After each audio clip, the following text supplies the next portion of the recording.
the way he commits that crime is unique. It's different than any other offender.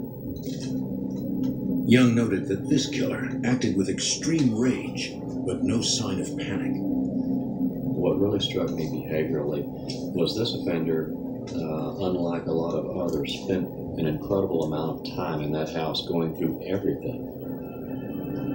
Their wallet and purse, respectively, were opened up, and their identification was showing. In other words, the offender sat there and looked at their photographs, not taking any credit cards, not taking any cash. Profilers can analyze a killer's behavioral choices in an attempt to reveal details about him. In this case, after killing the victims, the perpetrator kept striking with his weapon. But then he covered their bodies. This suggested perhaps even he was repelled by the results of his actions. Displaying the victim's ID cards might be an act of domination, as if he wanted details about the lives he had taken. One of the Texas Rangers Young spoke to had seen something like this before. He realized, because he had some knowledge of the case in West University, that some of the same types of things had happened. And he said, hey guys, could this be connected? Not only are we looking at some MO that seems similar, but we're looking at behavior, this ritualistic behavior, or what we call sometimes signature of an offender.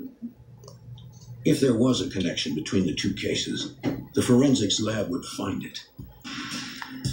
One of the advantages we had is that we had forensic evidence in both places. We had fingerprints and DNA evidence in the West University case.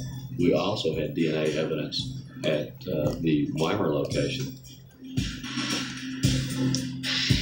DNA analysis revealed that the bodily fluid recovered in both cases matched. The same man sexually assaulted both women. Since the first victim's Jeep had been recovered, investigators wondered how the killer got to the second crime scene. In both cases, the vehicle had been stolen after the crime.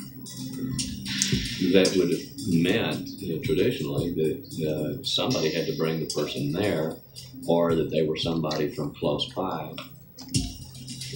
Young studied the case file of suspect Rafael Resendez.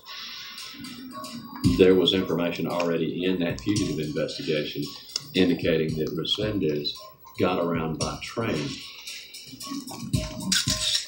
According to the file, there were train tracks 50 yards from the doctor's house in West University Place.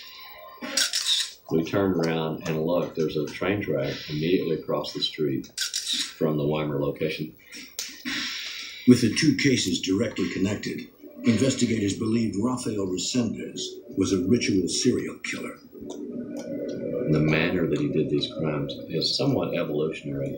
You don't just wake up one day and boom, get involved in that type of crime. It's something that you practice, you've built up to, and you've done before. And he's not going to stop all of a sudden either. They feared Resendez was using stolen vehicles and the railroads to find his next victim.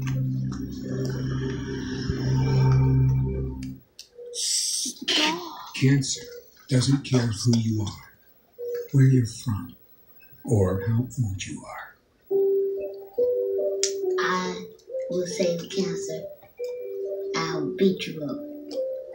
I would say to cancer, leave me alone and never come back. I put cancer in a box, like a box that you can never get open. St. Jude Children's Research Hospital fights every day to save children's lives.